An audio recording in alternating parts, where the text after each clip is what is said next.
Another really special guy to me and Kim and a lot of the people on the ship was Paul Wieser.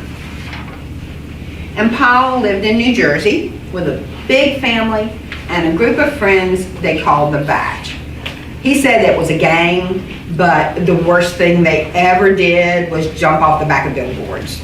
Jump off, so they weren't too bad a gang.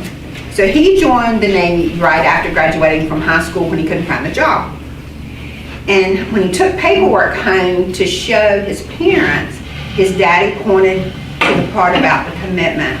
He said, 6 years is a long time. Are you sure? And he said, sure, yeah, I'm sure. But he thought about that question that his daddy asked him in those 6 years, even as early as boot camp. But he spent all 6 of those years aboard the North Carolina, helping her carry her through the war and safely back home again. And Paul began in the 5th Division, like Bob. He later transferred to the 6th Division and manned a 5-inch gun mount on the port side of the ship. So you've got Bob on one side, Paul on the other side doing the same job. So both the 5th and 6th Divisions were deck divisions.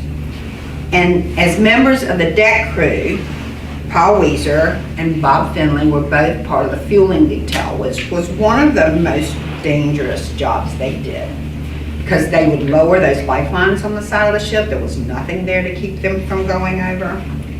And the North Carolina received fuel from tankers, and then they would fuel destroyers and cruisers while in motion on the open sea. During the fueling detail, the ships never stopped. They had to maintain a perfect distance from each other while traveling in often turbulent waters.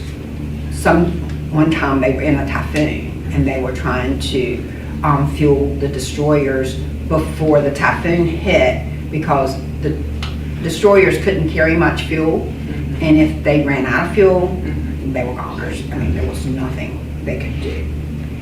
But if the ships got too close, they would hit each other. If they got too far apart, they would pull the lines apart and the oil would go everywhere. And fortunately, I think that never happened with them. So they were proud of that.